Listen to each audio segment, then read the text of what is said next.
ఒరిస్సా నుంచి కోర్బా ఎక్స్ప్రెస్ ఏదైతే ఉందో దానికి సంబంధించి 3 బోగీలు అయితే షార్ట్ సర్క్యూట్ అయ్యే వేళ విశాఖ 4వ నెంబర్ ప్లాట్ఫామ్ మీద అయితే షార్ట్ సర్క్యూట్ అవి దగ్ధం అయితే అయింది. దానికి సంబంధించి ఫైర్ ఆఫీసర్ సింహాచలం గారు మనతో పాటు ఉన్నారు. అసలు ఏం జరిగిందో తెలుసుకునే ప్రయత్నం చేద్దాం. సార్, ఏ డ్యామేజ్ అయ్యే బోగీలు ఏ విధంగా జరిగింది?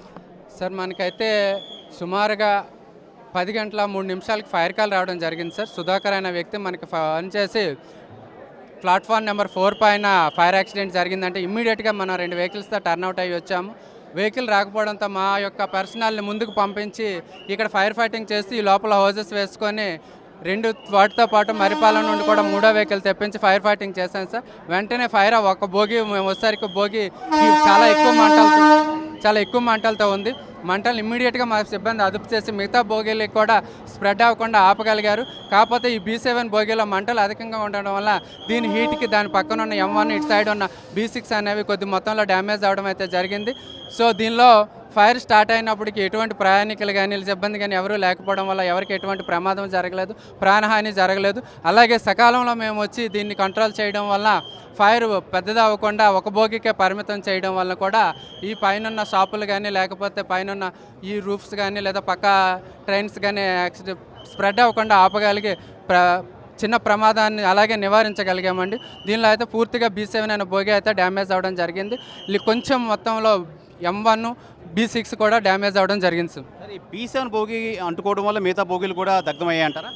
B7 అంటుకోవడం వల్ల B7 ఒక్కటే బాగా మంటలు ఉండడం వల్ల M1 B6 అనేవి ఆ హీట్ కొంచెం డ్యామేజ్ అయ్యాయండి. అది మేము తొందరగా రావడం వల్ల స్ప్రెడ్ అవ్వకుండా అవి పూర్తిగా డ్యామేజ్ అవ్వకుండా ఆపగలిగామండి. B7 ఒకటే పూర్తిగా డ్యామేజ్ అయ్యిందండి. సకాలంలో మీ సిబ్బంది వచ్చి మొత్తం ఫైర్ అంతా ఆర్పినట్టున్నారు. ఏ విధంగా వీళ్ళందరినీ మానిటరింగ్ చేసుకున్నారు? సార్, మేము 24 గంటలు కూడా డ్యూటీలో ఉంటాం సార్. 24/7 డ్యూటీలో ఉంటాము. ఫైర్ కాల్ వచ్చిన 1 మినిట్లో మేము టర్న్అవుట్ అవుతామండి.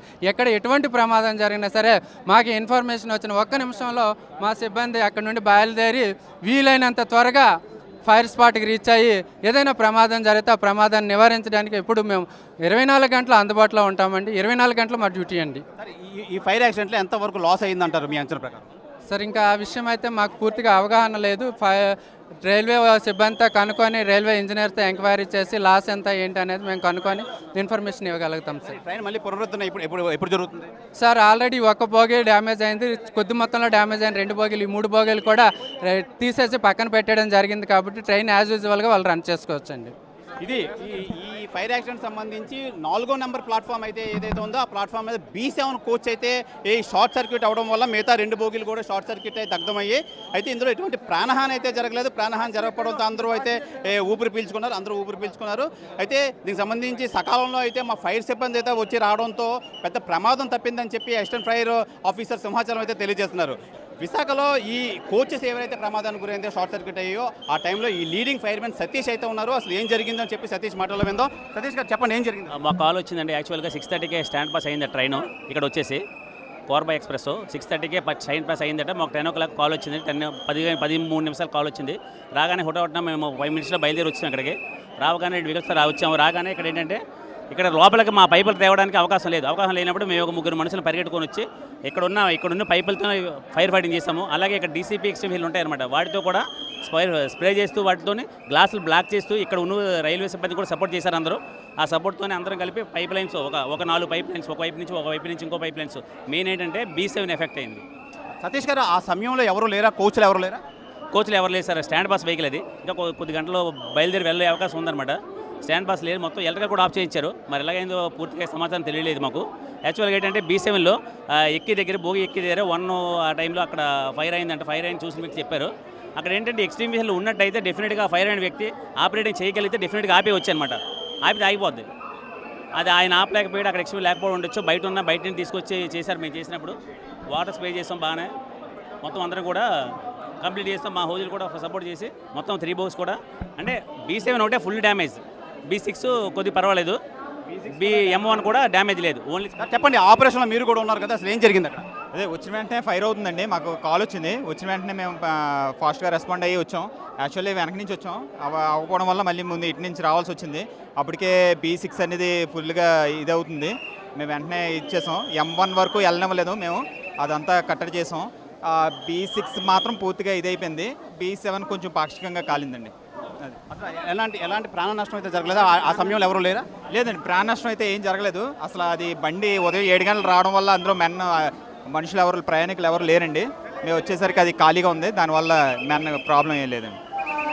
చెప్పండి, అసలు మీకు ఎన్ని గంటలకు ఇన్ఫర్మేషన్ వచ్చింది? మీరు ఏ టైంకి వచ్చారు ఇక్కడికి? మాది సూర్యబాగ్ ఫైర్ స్టేషన్ అండి. So fire counter Visakhapatnam. So మాకు 15 నిమిషాలకి ఫైర్ కాల్ వచ్చింది. సో భోగిలు కాలుతుందని చెప్పేసి వచ్చినట్టు మాకు ప్లాట్ఫామ్ 1 నుంచి మాకు రమ్మని చెప్పి ఇన్ఫర్మేషన్ వచ్చింది. సో మనం అలా వెళ్ళేసరికి లోన్కి ఎంట్రీ అవ్వడానికి మాకు చాలా ఇబ్బందిగా ఉందన్నమాట.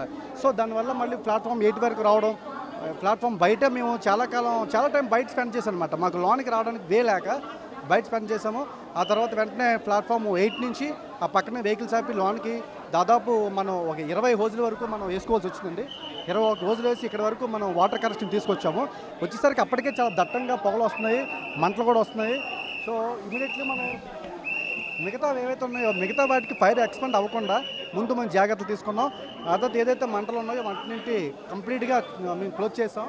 అయితే B6 అనేది పాక్షికంగా మనకి మొత్తం B6 కంప్లీట్గా కాలిపోయింది, మిగతావి కూడా కాలిపోయింది. ఎంతమంది ఎన్ని ఫైర్ ఇంజిన్ ఇందులో పార్టిసిపేట్ చేసి ఎంతమంది ఫైర్ మీ క్రూ అంతా ఎంతమంది పార్టిసిపేట్ చేశారు? దాదాపు ఆఫీసర్స్ అండ్ లీడింగ్ ఫైర్మెన్ మొత్తం క్రూ అంతా కలిపి ఒక 25 మంది వరకు ఉంటారు సార్. మన విశాఖపట్నం ఫైర్ కంట్రోల్ సూర్యబాగ్ నుంచి ఒక రెండు వెహికల్స్ వచ్చాయి. అలాగే మరిపన్ ఫైర్ నుంచి ఒక 2 వెహికల్స్ వచ్చాయి. ఈ 2 వెహికల్స్ కూడా 4 వెహికల్స్ వచ్చి దాదాపు 25 మంది వరకు ఫైర్ క్రూ పట్టింది. ఎంత టైం పట్టింది మొత్తం ఆర్పడానికి? సో మాకు దాదాపు 45 మినిట్స్ మంటలు అయితే క్లోజ్ చేసేస్తాం. కాకపోతే బయట స్మోక్ ఉంది, కంబస్టబుల్ మెటీరియల్ కనుక, ఇంకా స్పాంజ్ మెటీరియల్ కనుక దాని నుంచి స్మోక్ ఎక్కువ రావడం, దాన్ని కంట్రోల్ చేయడానికి మనకు ఇంకొక హాఫ్ అన్ అవర్ ఎక్స్ట్రా పట్టింది. ఆల్మోస్ట్ 45 మినిట్స్లో మొత్తం ఫైర్ ఇస్ క్లోజ్ సార్. ఇలాంటి అద్దాలు అయితే పగలగొట్టారు కదా, అద్దాలు పగలగొట్టి లోపలికి వెళ్ళారు, ఏ విధంగా మీరు ఆర్పారు? సార్ మనకి వెంటిలేషన్ అనేది చాలా ఇంపార్టెంట్ సార్. ఫైర్ సైట్స్లో వెంటిలేషన్ చేయరన్నమాట. వెంటిలేషన్ లేకపోతే మనం ఫైర్ కంట్రోల్ చేయలేము. ముందు అద్దాలు బద్దలు కొట్టి ముందు స్మోక్ అంతా బయటికి రావడం, సో ఆ గ్యాప్లోంచి మనం హోజెస్ ఉపయోగించి మనం ఫైర్ కంట్రోల్ చేయడం జరిగింది సార్. సో అది విధంగా మొత్తానికి మేము 2 వైపులా పనిచేసాం అనమాట. సో మాకు డివైడింగ్ బ్రీచింగ్స్ అని ఉంటాయన్నమాట.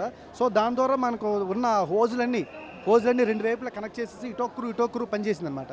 సో దానివల్ల అటు ఒక 2 బోగిలకి ఇటు ఒక 2 బోగిలకి ఇటొక్కరు మొత్తానికి మా సిబ్బంది అంతా చాలా సాయశక్తులు కష్టపడి ఇన్ టైంలో ఫైర్ని ఎటువంటి ప్రాణనష్టం లేకుండా అతి తక్కువ నష్టంతో మనం ఫైర్ అనేది చాలా స్పీడ్గా కంట్రోల్ చేయడం జరిగింది సార్.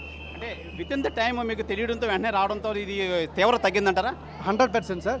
ఎప్పుడైనా సరే ఫైర్ సర్వీస్ డిపార్ట్మెంట్కి ఫైర్ కాల్ అనేది ఇంపార్టెంట్ అనమాట. మనకి కరెక్ట్గా లొకేషన్ ఎక్కడ అనేది మనకి చెప్పడం, ఏ విధంగా రావాలని మనకి అడ్రస్ ఇవ్వగలిగితే మనం త్వరగా వచ్చి మనం ఫైర్ కంట్రోల్ చేయగలం సార్. సో ఇది ప్రధానంగా అయితే ఈ ఫైర్ సిబ్బంది అయితే మొత్తం 8 ఫైర్ ఇంజిన్లతో మొత్తం దగ్గర 30 నుంచి 40 మంది అయితే ఈ ఆపరేషన్లో పాల్గొన్నారు. చాలా కష్టపడి అయితే ఈ ఆపరేషన్ చేశారు. మనం ఇప్పుడు చూసుకోవచ్చు, వెనకాల ఏదైతే ట్రైన్ ఉందో ఆ ట్రైన్కి సంబంధించి ఇలాంటి అర్థాలు అయితే చాలా గట్టిగా ఉంటాయి, చాలా స్ట్రాంగ్గా ఉండడం వల్ల దీన్ని అన్ని పగలగొట్టుకొని లోపలికి వెళ్ళి విత్ ఇన్ ది టైం మాకు ఇన్ఫర్మేషన్ వచ్చింది. ఇన్ఫర్మేషన్ రావడంతో మేము హుటాహుటనైతే వెళ్ళి ఇమీడియట్గా మీ ఆపరేషన్లో పాల్గొన్నాం. కాబట్టి తీవ్రత అయితే తగ్గిందని చెప్పి ఫైర్ డిపార్ట్మెంట్ ఎంప్లాయీస్ అయితే తెలియజేస్తున్నారు. కెమెరామెన్ అజయ్తో శివరామకృష్ణ, RTV, విశాఖపట్నం నుంచి. మరిన్ని వీడియోస్ కోసం ఛానల్ ని సబ్స్క్రైబ్ చేయండి. లేటెస్ట్ అప్డేట్స్ కోసం వాట్సాప్ ఛానల్ ని ఫాలో చేయండి. అండ్ లింక్ డిస్క్రిప్షన్ లో ఉంది.